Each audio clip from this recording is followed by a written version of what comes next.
Hello and welcome. In this video I'll be doing a review of the Anubis C-130J Hercules. Now I thought it was a bit too early when this was first released to really give it a fair review, but since the release of version 6.8.2 I feel now that there is enough of the basic functionality to give it a punt basically. Everything's there, the majority of stuff works, so yeah, what I'll do is I'll go into Mission Editor, go look through some of the configurations, some of the liveries, and then we'll get into the main part of the review, into the sim. So join me in the Mission Editor.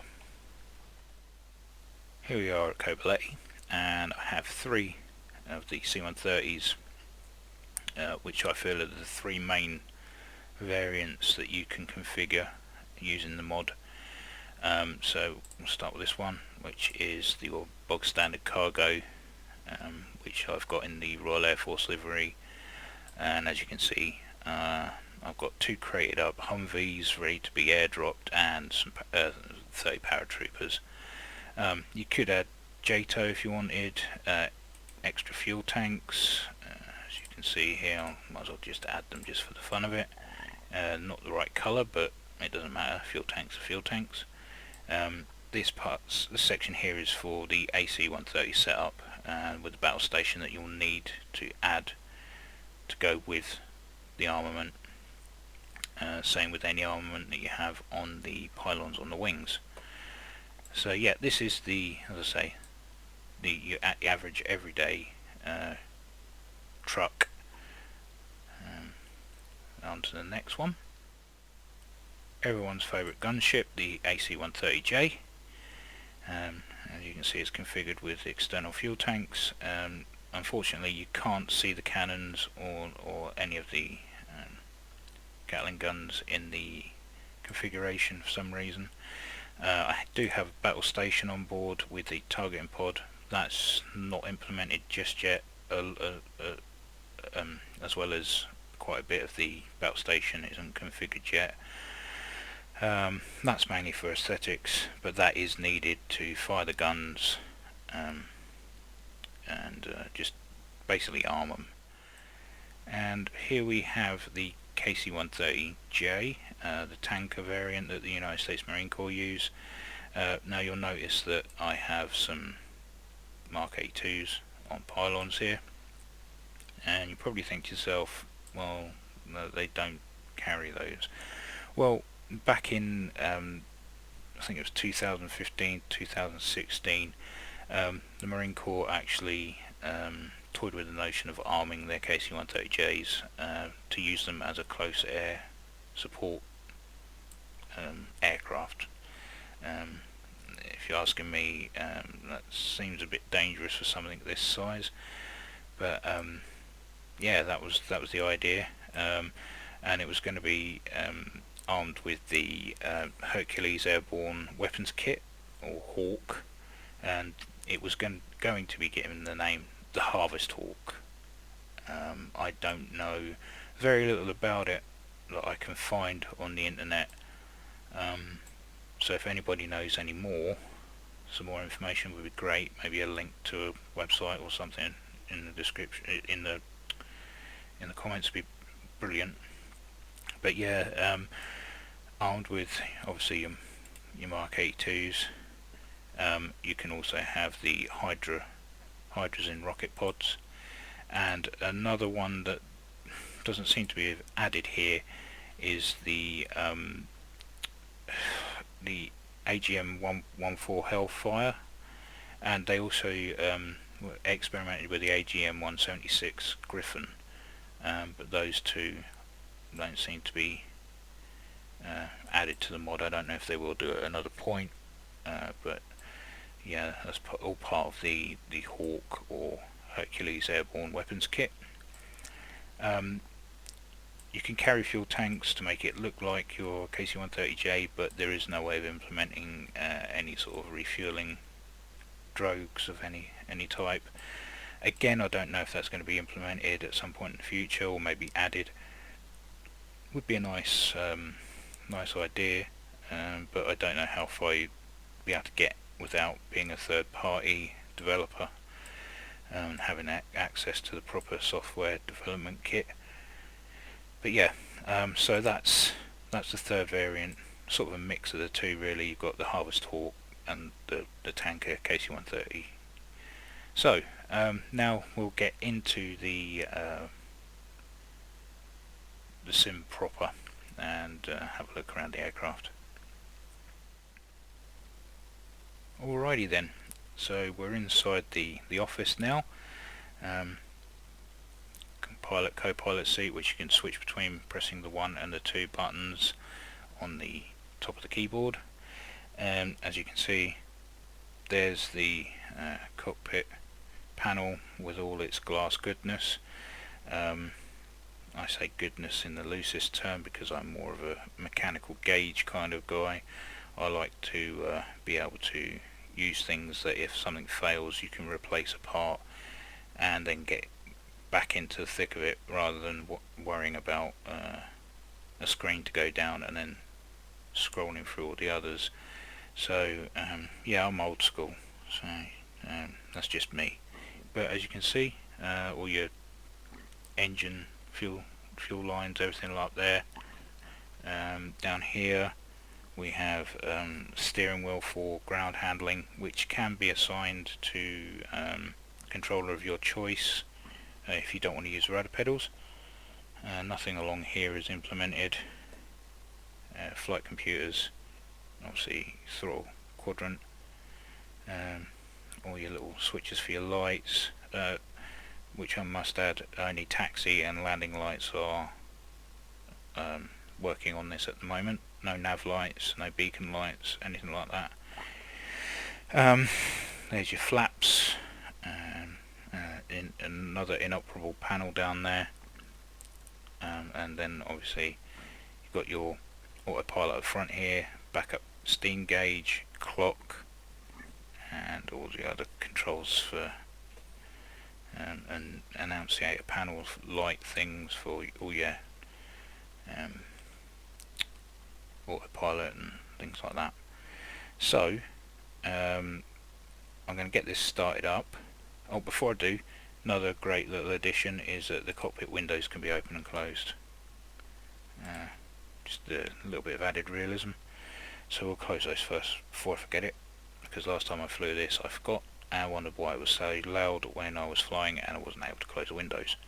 So always remember to close your windows, people. Anyway, get this fired up and then we'll take a look at the external model. It's alive! So, just give you a quick look around the cockpit with everything lit up. Okay, and we'll go have a look outside. So there we go. I've got the landing lights extended on, taxi lights on, flaps extended, obviously the ramps down, the paratrooper doors are open, and the crew door is open. These are all the things that are open as a start-up, and they're already like that as soon as you jump into the aircraft, so you have to close them manually. And another thing is the air deflectors there, opening just in front of the paratrooper doors. Extend those. Right, so we'll close up the crew door, close the paratrooper doors, so that's doors both sides shut now, and we'll close the ramp. So there we go. We'll bring the flaps up to 50%. Okay, we're almost ready to taxi. So we'll jump back in and just give you a quick look through the other stations before we move. So if we press 3, this gives you the battle station view. Obviously I don't have that installed in the cargo variant. Here's a little readout computer panel that you can have a little click on. It just tells you the centre of gravity and things like that. So yeah, as I say, that's battle station view. 4 take you into the main cargo hold. There's paratroop doors, ramp. Ramp controls are here. Every now and then you will need to switch on the pump just to raise the pressure, otherwise you won't be able to open or close it. It can be done from the cockpit as well, so that's handy. And if we press 5, this just seems to be a view outside the cargo door, or the paratrooper door, which I can't move. And this could possibly actually be for the C-130 view for the guns, but then go back to 1. No, not 1. There we go. Right, so going to get taxiing. To do that, we are going to need to get go into beta range on the engines. Basically, what beta range is this little section here between ground idle and maximum reverse thrust, so that we can use low speed ground idle to taxi without the torque steer pulling us to the left hand side. If we were to just try and taxi without engaging beta range first, we would be fighting with the aircraft to stay straight. So we put that into beta just so that it makes ground handling a bit easier. So to do that, I've got a slider set up on my X56 throttle. Put that in, takes it straight into maximum reverse thrust. Push throttle forward until it gets into the ground idle section, and then you just click these for low until they say low, and we're ready to taxi. Simple as that. So what I'm going to do is taxi to the runway, and yeah, I will meet you there. So we're at the runway, at the end of the runway. We want to take off. Still in beta state here, as you can see. Now, as well as the beta range, which to be honest isn't a fantastic addition to this, you're also able to use this little flight computer here. Now if we zoom in just a little bit, and we'll go to told, and we'll take off runway conditions. Now this will tell you everything about where you are, the length of runway, and all the vital information. External data, and then we'll go over to index, take off data, external. Now it gives you, it knows that you're on 50% flaps. I'm not sure what the -2 knots, I don't know how the wind could possibly be blowing -2, but there you go. It gives you the refusal speed, so anything over 111 knots, you're just going to have to commit to takeoff. Your rotate speed at 120 knots, and your climb speed should be 173 knots. Now that's taken all of the variables on board at the moment, the state of my aircraft, how much fuel I've got, the cargo, everything, and it's given that readout. Now instead of looking down here, which can be quite annoying, obviously the J has a HUD, so we click here. In the top left hand corner we have an airspeed indicator. So you get your V1, your refusal or non-committal speed, your VR, your rotate speed, and then as you carry on up the speed ladder, your V2 will pop up. So the flight computer will calculate everything, send it to your HUD. You won't no longer have to guess what speed to rotate at what weight you're carrying. So that's all done for you, which is another fantastic addition. So I guess the next thing, or the last thing to do, is to get airborne. So to get our beta range, I'm just going to push all the way forward on my throttle. That'll kick us out and into normal range functioning. I've got my toe brakes on, so I'm not going anywhere. So we'll throttle forward. Oh, listen to that. Lived next to Cambridge Airport all my life, one of the main hubs for C-130 maintenance in the world, and I grew up with that sound, and it never gets boring. It's the sound of my childhood, that. Right, the sound. I will add that the sounds for this are fantastic as well. And also, another thing you've got to remember: this is free. You don't need any of the Flaming Cliffs 3 modules or anything like that to get this working. It's self-reliant, like the Community A4. So if you're looking to get into heavies and was put off DCS because it's all fighters and stuff, then now we have heavy. Anyway, I've jabbered on enough, let's get rolling. So brakes off. Now I'm going to get ready to fight the aircraft, because obviously that torque steer is going to kick in.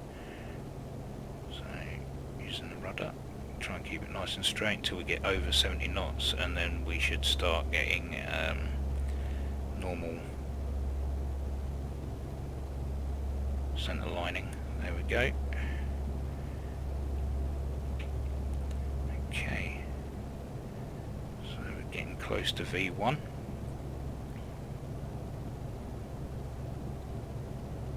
Okay, so there's no turning back now.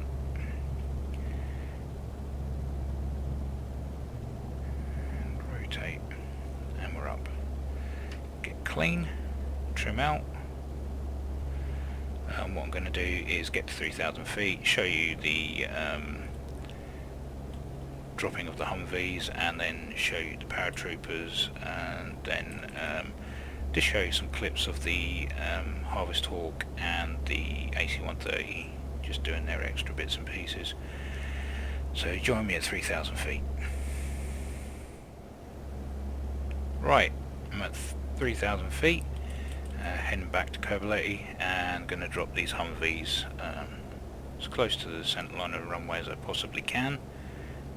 So going to the external position view for this, and drop the back one now, and next one,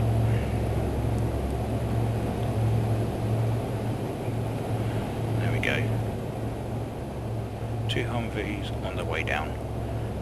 Probably dropped them a bit premature, but yep, that's airdropping with a crate. Next. Okay, so we're heading over the top of Cobaleti now, and I'm going to drop out the paratroopers. So we'll open the deflector doors, and let's get these guys jumped out. Here they come.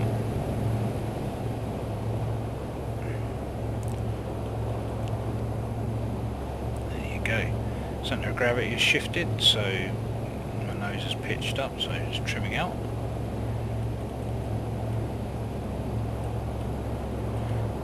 And there you go. Deflector's back in, doors closed, and there we go, we have paratroopers.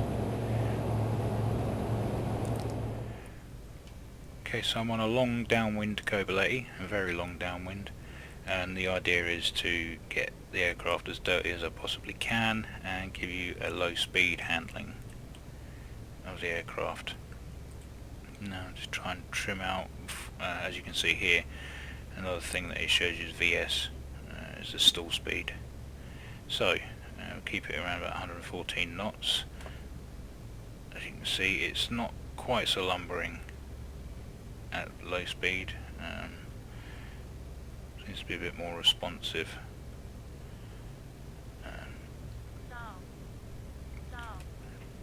Let's get out the stall quickly.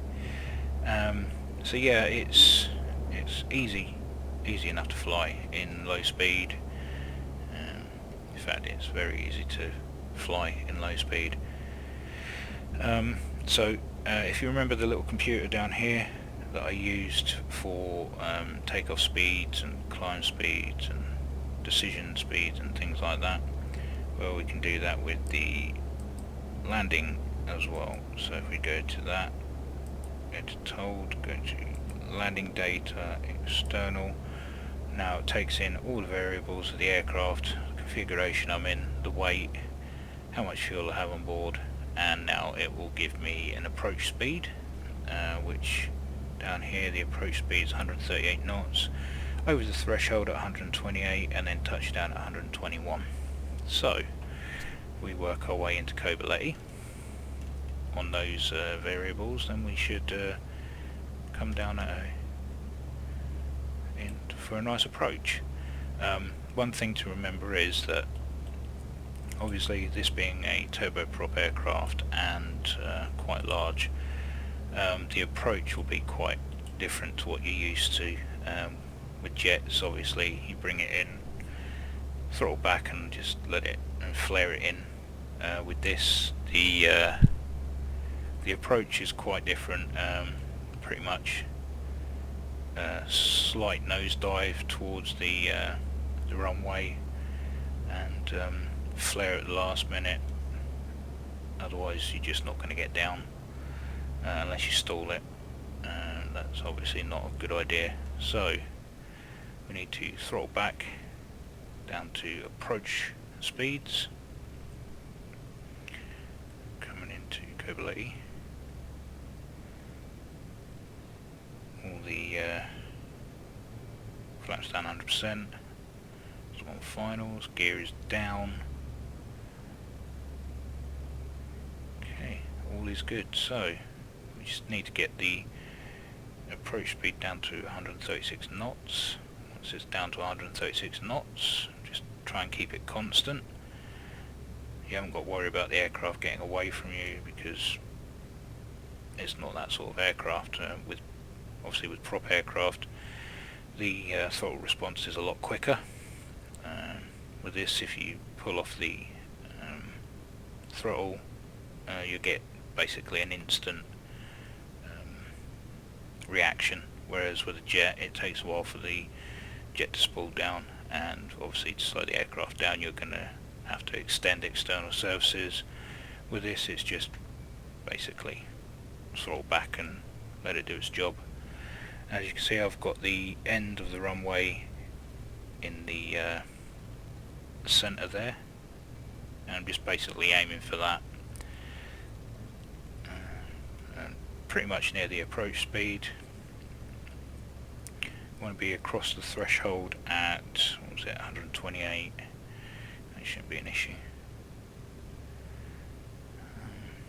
Okay, so we need to throttle down. As you can see, I'm not flying straight in, I'm on a slight nose down attitude.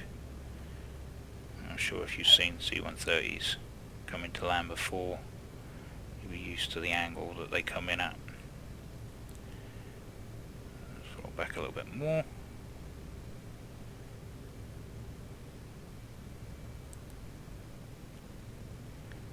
Almost down by the threshold.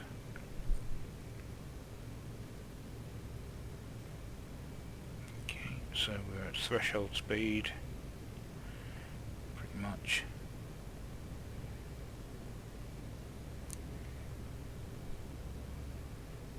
And now I'm just going to throttle right back.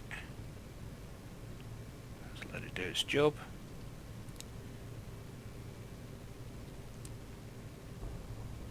And I'm down. Full reverse. As you can see, stops pretty quick, no brakes, just full reverse thrust. And pull out of that. Okay. And then what we need to do, obviously, is to get back into the low speed ground handling. This has become more of a tutorial than a review. I always end up doing this, I don't know why. Anyway, but yeah, that's taxiing back. Basically got to do is just get back to your parking spot, shut down. I will be doing tutorials on this, just I've done a bit more on this than I intended. But anyway, onto the Harvest Hawk and the AC-130. So here is a view of the battle station installed inside the C-130, and as you can see I've switched the power on, selected the pylons I wanted to use, so if they're red they're armed. That's the jettison select there. None of these work. Weapons arm there. Then we need to go over to bomb fuse, and then we're ready to go basically.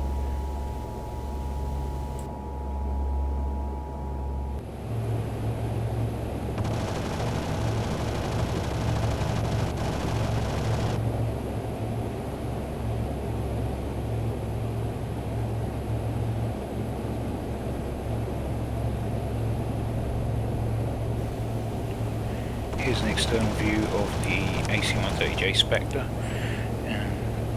There's no way of actually aiming these weapons at all from inside the aircraft itself, so you have to blind fire from external.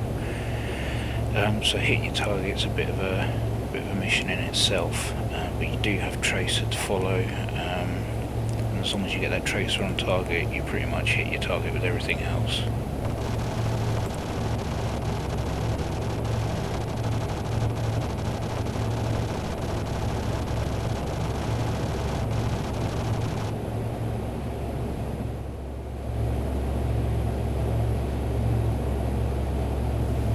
Last but not least, we have the Harvest Hawk. Again, no way of actually aiming these weapons. I would have done this from inside the cockpit, but I wanted to show you the actual weapons dropping off the pylons, being fired at. So there is an element of danger to this. Not much, but as you can see, I'm slightly to the right of my target. There is no symbology or anything like that on the HUD either.